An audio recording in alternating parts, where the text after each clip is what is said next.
Sadi Kotoli. Soyez les bienvenus à la chaîne YouTube École de Sagesse.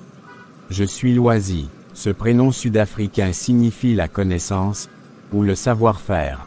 J'anime l'émission Afrique, écoute ton histoire. C'est mon devoir civique de faire connaître au peuple noir certaines vérités sur son histoire.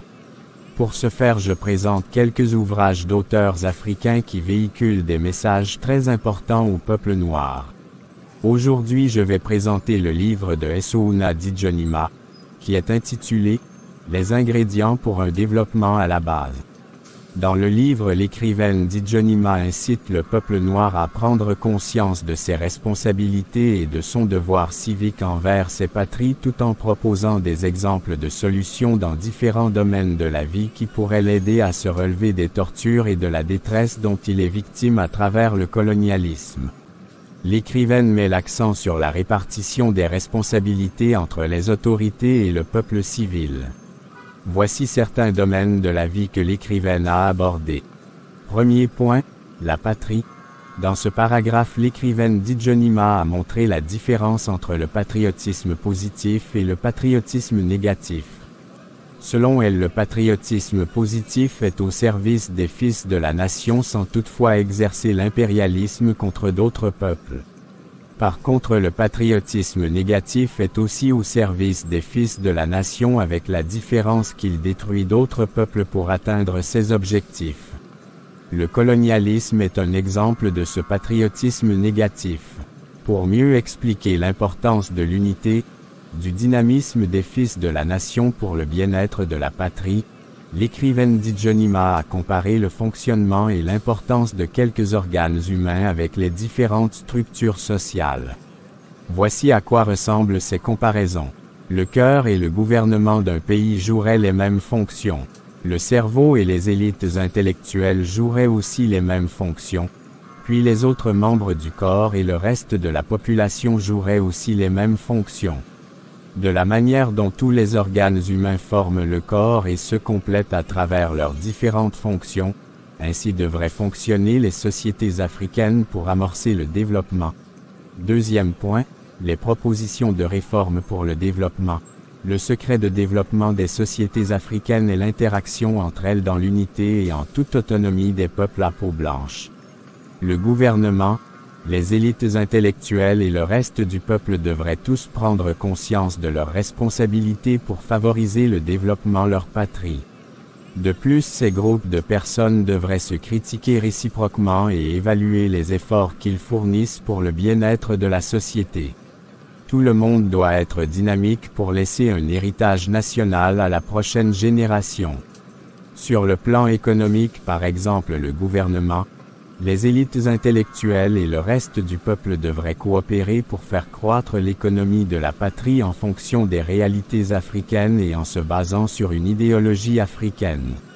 Pour y arriver, il faut par exemple créer des emplois liés premièrement aux besoins du peuple et non à ceux des pays industrialisés. Le peuple africain devrait cesser de permettre aux autres peuples de venir piller ses ressources. Sur le plan éducationnel, le gouvernement, les élites intellectuelles et le reste du peuple devraient songer à changer le programme des écoles en révalorisant plus les réalités africaines et en faisant disparaître toute chose qui révalorise les objectifs coloniaux des nations impérialistes. Par exemple, la vraie histoire du peuple noir devrait être enseignée, des changements positifs devraient être faits au niveau des cadres de l'école, bref, l'école devrait être africanisée. Même l'éducation informelle devrait être aussi changée en révalorisant et en enseignant les valeurs morales africaines. De ce fait, par exemple, l'enfant et la femme ne devraient plus être discriminés dans la société. Ce sont des pratiques héritées de la colonisation, car les sociétés africaines de la période avant la colonisation accordaient une place importante aux valeurs morales, religieuses, à l'enfant, à la femme, etc. Des réformes devraient être faites sur le plan de la santé. À ce niveau aussi, c'est le devoir absolu du gouvernement, des élites intellectuelles et du reste du peuple d'apporter ces changements positifs en se basant sur les réalités africaines et non sur celles des nations impérialistes. La rencontre du peuple noir avec les peuples à peau blanche par le biais du colonialisme a beaucoup fragilisé le système sanitaire du peuple noir. Ainsi des méthodes didactiques devraient être mises en place pour enseigner au peuple sur les notions d'hygiène, le traitement des maladies selon les connaissances de nos ancêtres, etc.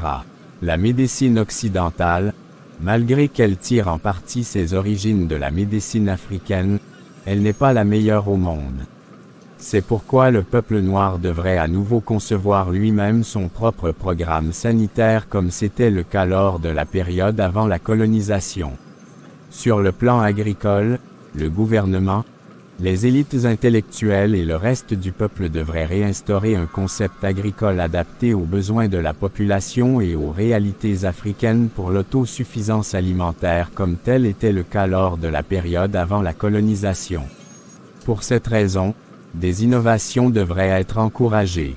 Si le peuple demeure passif, sans lutter pour ses intérêts, il continuera à mourir de faim, puisque la plupart des gouvernements africains sont des marionnettes des nations impérialistes. Le but des nations impérialistes est de piller au maximum les ressources du peuple noir et elles s'en foutent des conséquences négatives de leur pillage sur votre vie. Sur le plan du transport de la population, le gouvernement, les élites intellectuelles et le reste du peuple devraient encourager des innovations pour améliorer les moyens de transport de la population. Ces innovations devraient être adaptées aux besoins de la population et aux réalités africaines. Les moyens de transport importés des pays impérialistes et industrialisés ne sont pas forcément les meilleurs. Sur le plan de l'art, les réformes qui devraient être faites ne concernent que le gouvernement, les élites intellectuelles et le reste du peuple. À travers les différents types d'art, le peuple noir devrait revaloriser ses valeurs culturelles. Sur le plan rural, des réformes devraient être aussi faites pour réduire l'exode rural. Des innovations devraient être encouragées dans ce domaine aussi. Les acteurs sociaux des villages ont aussi un très grand rôle à jouer pour le développement de leur communauté. Sur le plan environnemental, le gouvernement, les élites intellectuelles et le reste du peuple devraient encourager des innovations pour un bon usage des ressources naturelles pour l'intérêt du peuple et dans le respect de l'environnement. La population doit veiller à une bonne gestion de l'environnement, comme le faisaient nos ancêtres avant la colonisation. Le peuple doit veiller strictement à cela, si les gouvernements ne le font pas puisqu'ils sont des marionnettes des nations impérialistes.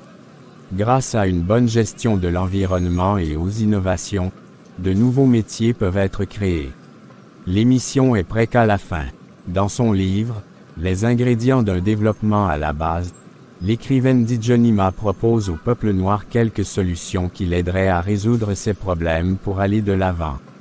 L'implication du gouvernement, des élites intellectuelles et du reste du peuple dans la reconstruction de leur nation est l'un des fondements de la réussite de ce projet.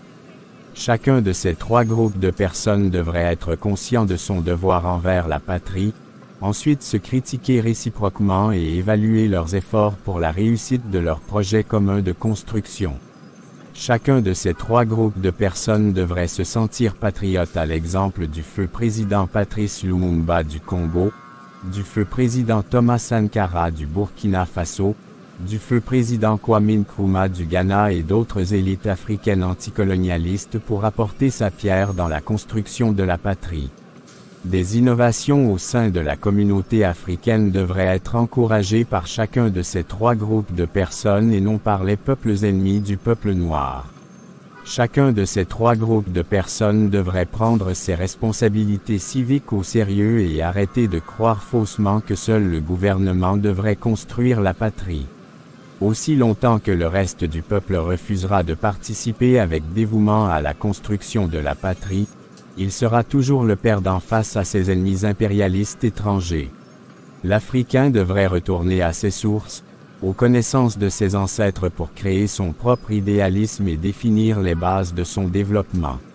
Vous pouvez vous acheter la version numérique de ce livre sur les sites internet suivants: fnac.com et decitre.fr. La lecture entière du livre permettrait au lecteur d'acquérir de nouvelles connaissances. Je vous souhaite une bonne semaine avec cette belle photo de repas d'Aïmolou et de ce message puissant du feu anticolonialiste de Malcolm X. Je cite: « L'éducation est le passeport pour l'avenir, car demain appartient à ceux qui s'y préparent aujourd'hui. » Fin de citation.